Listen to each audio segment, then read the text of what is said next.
আমি একজন মুক্তিযোদ্ধা। অবশ্য গত 15 বছরে হাসিনা এবং তার দস্যুরা, তার দানবরা, তার ফ্রাঙ্কেনস্টাইনের দৈত্যরা বাংলাদেশকে মুক্তিযুদ্ধের চেতনার দোকানদারি করে মুক্তিযুদ্ধের 12টা বাজিয়ে দিয়েছে। এইরকম ভাবে একটা মহিমান্বিত সংগ্রামকে ক্যাপিটালাইজ করে নিজের চামড়া বাঁচানোর জন্য নিজের দুষ্কর্ম, দুর্নীতি, চুরি, ডাকাতি, ব্যাংক লুট, টাকা পাচার, খুন, এই সব কিছুর মধ্যে বর্ম হিসেবে ব্যবহার করছে মুক্তিযুদ্ধকে। এইরকম ভাবে মুক্তিযুদ্ধের ব্যবহার হওয়ার কথা ছিল না, কিন্তু ফ্যাসিস্টরা তা করেছে। তো যাই হোক, সেজন্য এই সময় বলতাম না, লজ্জা করতাম, কিন্তু এখন বুক খুলে বলছি, yes, I M A freedom fighter. Mujibnagar সরকারের ঘোষণাপত্রে এগুলো নাই।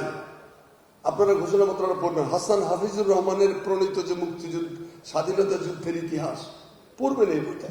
এর মধ্যেই প্রথম খণ্ডের মধ্যেই আপনার উত্তরের 99% ওখানে জমা আছে। অবশ্য পরবর্তীকালে বিকৃত করে এটা 12টা বাজিয়েছে হাসিনা।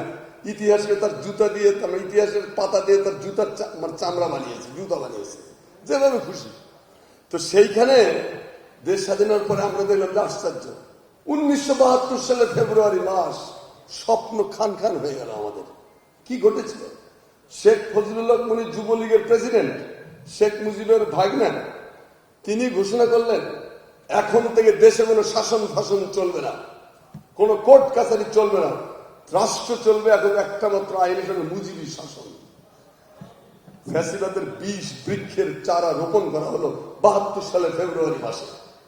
সেই ফ্যাসিবাদ বাংলাদেশে কি দাঁড়ালো?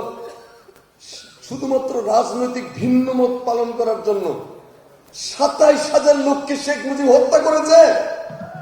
কি লাভ? সিরাজ শিকদারের মতো মহান প্যাট্রিয়টকে কে হত্যা করেছে? কে পার্লামেন্টে দাঁড়িয়ে বলেছে কোথায় সিরাজ শিকদার? এখন প্রশ্ন করি, বলেন বাংলাদেশের জাতীয় ইতিহাসের প্রথম আত্মস্বীকৃত খুনি কে? পাকিস্তান বাহিনীর কাছে আত্মসমর্পণকারী প্রথম বাঙালির নাম কি? আমি কুইজের এটা ক্লাস করবো একদিন আপনাদের সাথে এসে।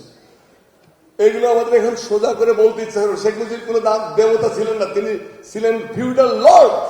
হি ওয়াজ এ কিং।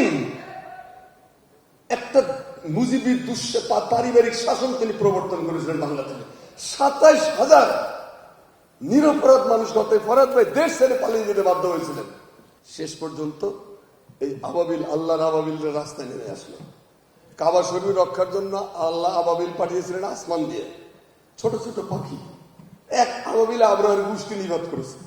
আর এবার বাংলাদেশের রাস্তায় পাঠিয়েছে আল্লাহ স্কুল, কলেজ, বিশ্ববিদ্যালয়ের দরজা, মাদ্রাসার দরজা খুলে হাজার হাজার লক্ষ লক্ষ আবাবিল।